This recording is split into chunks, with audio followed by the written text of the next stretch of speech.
दिनैनि खौरां बिजों मेल बेनि गेजेरजों दाइनिसो रादाब मिथिनायनि सिगां खोनासंगिरि बयनिसिमबो गाहाम हामलायनाय बावबाय। बर' कसारि अनसाय गावारि खुंथायनि जानानैहाय ओरैनो बर' कसारि अनसाय गावारि खुंथायनि दानि थासारिनि बागै बुंनो बाथ्राफ्रा नैबेफोरखौ जोङो सावरायबोबाय थादों। सरकारजों सरकाराबो जोंनो खोन्थादों। थाबैनो बिसायख'थिनि बाथ्रा बुंदों। नाथाय फारसेथिंजाय जोङो माखासे खामानिखौ मावख'नानै लानो हायाखै बुङोबाबो बांद्राय बुंनाय जानाय नङा। जेरै गामि फोसावनायनि हाबाया आद्रा जानानै दङ। गिबि खेबनि बा गिबि खोन्दोनि गामि फोसावनाया जाखांलांबाय बियो। गं 958 गामिखौ सोरखारा फोसावखांबाय। ओमफ्राय 160 गं गामिया फोसावजानो गोनां दङ। बेनि अनगायैबो जोङो सनितपुर बिस्वनाथनि बाथ्रा रायलायबाय थायो। खौरां बिजोंफ्रावबो बेखौ लानानै एसे गोरोन्थि सानलायनो नागिरनाय एसे बेबायदि रादाब ओंखारनायबो नुनाय जादों। गुबैयैहाय बेफोरखौ दाजाब दानख' खालामनानै नायोबा सम एसे लाबावगोन। सोरखारा बाथ्रा होदों, गिबि मन्थ्रि बिथाङा बुंदों जे थाबैनो बिसायख'थिखौ खुंनानै बर' कसारि अनसाय गावारि खुंथायखौ बानायना लानांसिगौनि बाथ्राखौ जोंखौ बिथोन होबाय थादों बा बुंदों। नाथाय फारसेथिं जोङो जोंनि बिफानारि मन्थ्रि डक्टर मनज पेगु बिथांजोंबो रायलायदों। आसामनि जोंनि मन्थ्रि मानगोनां बिस्वजित बिथांजोंबो जों रायलायदों। रायलायनायनि गेजेरजों जोङो बाथ्राफोरखौ फोरमायबोदों जे जोंनि गामि फोसावनाय जाजोबाखै। नैथि खोन्दोनि गामि फोसावनाय जानो गोनां दङ। बे नैथि खोन्दोनि गामि फोसावनाया जोबखांनायनि उनावसो बिजाबखौ दानायनि जि मोनसे खाबु फैगोन बा लानो हागोन। दा गामिया जेराव फोसावजाजोबाखै, आद्रा बबेखौबा गालांनानै बबेखौ लानानै बिसायख'थि गेलेहैनांगौ बा बिसायख'थि खुंहैनांगौखौबो मोजां नुनाय जाया। दुखुफोरखौ जोंनि गेजेराव मोनलायनायनि जि मोनसे खाबु दङ, बे दाजाथों बेखौ नोजोर होनानैहाय जोङो खेबसेयैनो लांखानानै बिसायख'थिसिम जोङो थांनायखौ लुबैदों। आरो बे हिसाबैनो जों खामानि मावगासिनो दङ। खौसेथि बर' सुबुं आफादाबो आरो बर' फरायसा आफादनि जोंनि जिल्लानि दैदेनगिरिफोरजों गोबां जायगायाव जोङो थांनानै सावरायनायफ्रा बबेबा जायगायाव जादों, बबेबा जायगायाव जायाखै बेखौबो बुंनांगोन। नाथायबा जोङो ओरैनो बाथ्राफोरखौ फोरमायलायनाया जाबाय थादों। दा बाथ्राया जाहैबाय आं बुंनो लुबैनाया, जोङो बाथ्राफोरखौ जेब्ला गोलाव जायो, गोबाव जायो, रायलायनायफ्रा गेप थायो, बेवहाय बायदिसिना साननायफ्रा जोंखौहाय मालाबा समाव एसे गोरोन्थि सानहोनायफ्राबो जायो। रायलायनाया जोंनाबो जेरैबायदि दुलाराय बर' फरायसा आफाद आरो खौसेथि बर' सुबुं आफादजों ज' जानानै रायलायनांगौ, बेफोर सम सम जानो हागौ बबेबा गेपिं थादों, जायनि जाहोनाव बे गोरोन्थि साननायफ्राबो फैनो नागिरदों। आं बिदिबायदिबो मोनदों आरोखि। नाथाय खोथाया जाहैबाय जोङो जेंनाखौ लानानै ज' ज' रायलायनायाथ' जाबाय थानांगौ। आरो फारसेथिं जोङो 2020 मायथाइनि 27 जानुवारियाव जालांनाय गोरोबथा, बिटिआर गोरोबथा, बेवहाय दुलाराय बर' फरायसा आफाद, एनडिएफबिनि मोनब्रै हान्जा आरो खौसेथि बर' सुबुं आफाद जथायनो जोङो गोरोबथाखौ जेराव खालामदोंमोन। नाथाय आं नुनायाव जोंनि गेजेराव रायलायनायफ्रा बाङाय अनजिमानि बुङोबा बांद्राय बुंनाय जानाय नङा। जेंनाफोरखौ लानानै रायलायनाया बा रोखा जानांगौनि थाखाय सावरायनायफ्रा सम सम गेपिं जायाखै, जादों बायदि आंनि गेजेरावहाय। दा बेखौ जोङो रायलायनानै थिग खालामलायनांगौ। रावबो बावहाय दाय दसा लायनानैथ' जेबो जाया। जोङो रायलायबानो बे जेंनाफ्रा फोजोबनानैबो लानो हायो। आरो जोङो जेब्ला रायलाया बावहायसो जेंना दङ आरो रायलायनांगौ। ओंखायनो रायलायनो आं खावलायगोन दुलाराय बर' फरायसा आफाद आरो खौसेथि बर' सुबुं आफाद आरो एनडिएफबिनि हान्जाफोरखौबो लानानै रायलायनांगौ, बेखौ आं लुबैयो आरो। दा दिनैनि नैबे समावहाय जोङो बेखौनो नुदों, सरकारनि जि मोनसे एटिचुड बा बिथांमोना मावना होनो नागिरनाय, बे मोनसे जोङो सानोबा पजिटिभआनो दङ। नाथाय माखासे आद्रा थालांनाय जि जेंनाफोरखौ गामिनि जि मोनसे नैथि खोन्दोनि फोसावनांगौखौ फोसावालासिनो बिसायख'थिसिम थांनांगौबा बेवहायबो जोंहा गोरोन्थि जानो हागौ, जागोन, बेखौ जों नुहुरदों। ओंखायनो थाबैनो दुलाराय बर' फरायसा आफाद, खौसेथि बर' सुबुं आफाद, एनडिएफबिनि हान्जा रायलायोबा मोजां। आरो बेखौ माने माहारि आफादफ्रानो ज' जानानै रायलायनांगौ। जोंनि लेभेलनिफ्राय रायलायनाया बबावबा जानो हागौ एसे आजावजायै बा जाथावै दिनैहाय जोंथ' खुंथायावबो थाबाय राजखान्थिनि बाथ्रा बुंनो थाङोबा आरो दोलो हिसाबैबो जोङो बिजेपिआव दा थानाय जाहैबाय।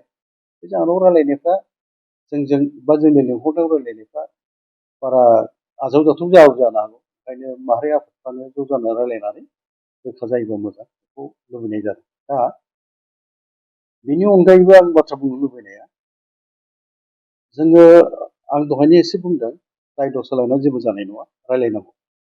आरो बाथ्राया जाहैबाय माखासे बाथ्राफोरखौ बिजिरनानै नायोबा जोङो नेयाखै नङा नेबोबायबो रायजो राजाया।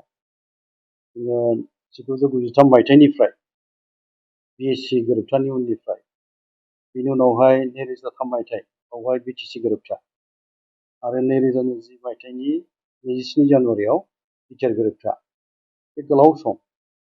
बे गोलाव समखौ जोङो नेलायबोनाय जाहैबाय। थांखियाथ' बेनो जोङो बड'फानि जि मोनसे सानस्रिखौ बिथा खालामनानै बर' हारिखौ बुहुमाव गेरेमसा हारि दानायनि जि मोन्थोर बेखौ लानानैनोथ' जों खामानि मावो। बे बाथ्राया जाहैबाय माने जोङो मावबोनायनि जे लामा बे लामाया दोंसेयानोल'मोनब्लाबो जोङो खौसेथिखौ लाखिनानै खामानि मावबोनांगौ। बबावबा नङा बबावबा जोङो जे फेलें जादों बेखौथ' जोंथ' नंखाय बुंनो हाया। सैथोखौथ' जोङो गनायनानैबो लानांगोन। नाथाय बिब्दि होननानै नाजानायखौबोथ' जों नागारनो हाया। नाजानानैथ' जों खामानि मावनांगोन आरो नाजानानै खौसे खामानि मावोबाथ' जाफुङैनि बाथ्रायानो गैया।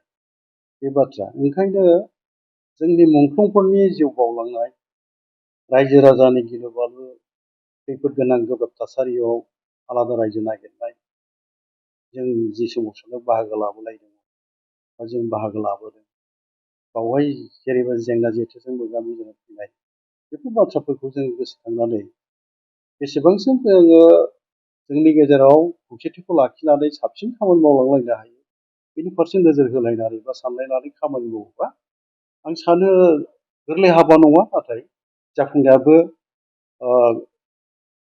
जोङो बुंनांगोन जाफुंथारा बेखौथ' जोङो बुंनो हाया।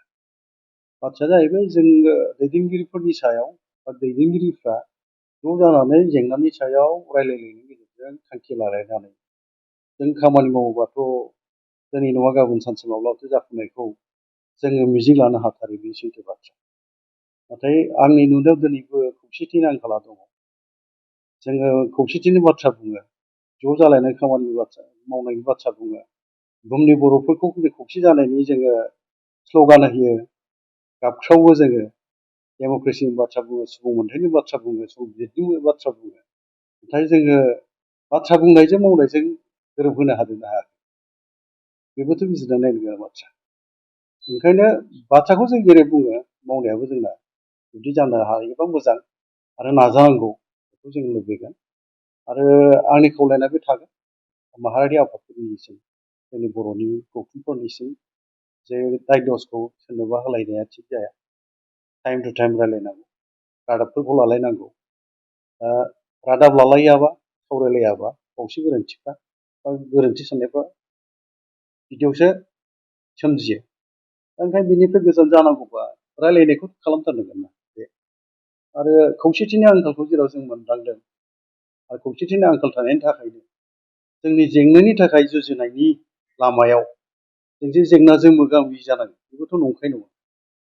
दिनै गोबां जेंनायानो दाबो दङ, मावफुंजायाखै। जोंनि गोरोबथानि दफाफ्रा दाबो मावफुंजायाखै। बुंनो थाङोब्ला कार्बि आंलंनि जेंनाथ' दाबो गोग्लैसोनानै दङ होनोबा बांद्राय बुंनाय जानाय नङा। बिनि फारसे जोंबो माबायदि हाबाफारि लानानै सिगांनो नागिरदों सोंनाय बाथ्रा फैयो। बिनि जाफुंनायखौ जोङो लुबैयोबा बा लुबैनायाथ' जों लुबैखायो जाफुंथारनांगौ। बेखौ मावफुंनांगौबा खौसेथिनि गोनांथिया बियो रोखा, खौसेथिखौ नांथारगौ। दा जोंनि गेजेराव सोरबाया माबा मोनसे मावनो नागिरोबा सोरबाया बाजानाय बेबायदिबो रादाबबो खोनालायलांसै मालाबा। फारसेथिं ज' जानानैबो मावनो रोङा, सोरबाया मावनो नागिरबाबो बेखौबो सोरबाया बाजानाय बेबायदि रादाबबो मालाबा खोनालायलांसै। दा बिब्दियानो जायोबा बर' हारि दानायनि जि मोनसे जोङो बाथ्राफोर बुङो बड'फानि नाम लायो जोङो बड'फानि जि मोनसे बर' हारिखौ गेरेमसा हारि दानायनि बिथांखियाव खामानि मावनायनि जोङो जाय बाथ्राफोरखौ साननो लायो मावनो सिगांदों बेफोरथ' जेंनाजों मोगा मोगि जानांनायनि अनगायैथ' जेबो जानाय नङा खौसे जायाब्ला। ओमफ्राय खौसेखौ जेरैखि जाया जों बोरै जानो हायो बिनि फारसे रायलायनायाबो जानांगौ। दा सम सम खोनायो मालाबा मालाबा जोंनि गेजेराव रायलायनो नागिरनायाव सोरबाया बाजानाय माबानाय बे बाथ्राफोरखौ रादाबफोरखौ जोङो मालाबा मालाबा खोनासै बबेबा मिटिङाव सोरखौबा लिंहरा बिदिबो जानायबो रादाबबो खोनालायलांसै बिदिबो जामारदों नामा जोंथ' दा राजनितियाव फैबाय हिसाबै आरो पार्टियाव दं हिसाबै जोंखौथ' लिंहरनांगौनिबो बाथ्रा गैया। नाथाय बबेबा रायलायनो गोनांफोर दङबा जोंजों रायलायनायाव मालाय माथो गोरोन्थि दङ। जोंबोथ' बर' हारि दानाय बाथ्राफोरखौ साननानै खामानि मावगासिनो दङ मावलांगोनबो। पार्टियावसो थानानै जों मावदों जानो हागौ गिबियावथ' आंथ' बर'सो बर' हिसाबै बर'नि थांना थैनाय रैखाथि थामोन्थानि बाथ्रा राव हारिमु थुनलाइ गेवलांसारनायनि बाथ्रा बेफोरखौबोथ' जों मावनो होननानै सिगांबोदों आगोलनिफ्रायनो बा मावबोदों खामानि मावबोदों। बे जोङो बे थांखिफोरजों बा जोङो जाय मोनसे बाथ्राफोरखौ रायजो राजानो बिबान लानानै जोङो खामानि मावबोनाय बेथ' जाफुङाखै नालाय जाफुंहोनो थाखायथ' जों दाबो मावनांगौ। दा बे बाथ्राखौनो आं बुंनो लुबैयो आरो जों सैथोखौ गनायनांगोन। सैथोखौ जेब्ला गनाया बावनो जेंना फैयो। जोङो गावजों गाव सैथो बाथ्राफोरखौ गनायलायनांगोन आरो नंगुबै बाथ्राखौ जोङो गनायनानै खामानि मावनांगौ आरो गोरोन्थिया जादोंबा आसि थुनानै खोन्थालायनांगौ बेखौबो आङो बुंनो लुबैगोन। आरो माबा मोनसे सावरायनो गोनां दङबा थोंजोङै नङाबाबो आथिखालावथ' आखाइ आखाइ जानबुं थायो सोंहरलायनो हायो खोन्थालायनो हायो फोरमायलायनो हायो। दा बेखौबो खालामालासिनो मालाबा मालाबा हरखाब माबा मोनसे गोरोन्थि जाबानो जों खौरां बिजोंफ्राव सोंखारिलायनाय आं बिदिखौ लुबैया। जोंखौ बुंहरोबा मोनैनि मा खोथा दं बा रायलायोबा मा मोनथियैनि खोथा दं खोन्थालायनायावलाय मानिथो मा जोंहा बहाय खहा जायो। दा ओंखायनो आंनि खावलायनाया बे थागोन जे जोङो दायद' सोलायनानै जेबो जाया आरो जों खौसेयै खामानि मावलांनो नागिरनायाव दायद' सोलायोबा बे आरो गाज्रिसिनसो जानायनि लामा दङ। बेखौ जानायखौ आं मालाबाबो लुबैया। आंथ' आंनि गोसोनि बाथ्राफोरखौ बा सानस्रिफोरखौ आंनि मेथाइ लिरनायफोरनि गेजेरजोंबो फोरमायबोबाय। गोबां मेथाइआवनो दङ हारिखौ मोजां मोननायनि मानसिफ्रा बोरै लादों आं बुंनो रोङा नाथाय आं बेफोरजोंबो फोरमायनो नाजाबोदों मेथाइनि गेजेरजोंबो। आरो बे मेथाइफ्रा दिनैहाय बयनिबो रायजोफोरनि गेजेराव फोसावनायबो जाबाय नालाय खोनासंनानै बोरै मोनदों आं बुंनो रोङा। नाथाय आं सानदों माने आंनि जि मोन्दांथि बे मोन्दांथिखौ बिथा खालामनानै माखासे मेसेजखौ रादाबखौ जोंनि बर' सुबुं समाजनो होनो गोनां दं बायदि मोननानै मेथाइनि गेजेरजोंबो आं फोसावबोदों बे सैथो बाथ्रा। दा दिनैनि समावहाय जोङो जयैनो आगान सुरनांगोन इयुननि थाखाय खामानि मावलांनांगोन।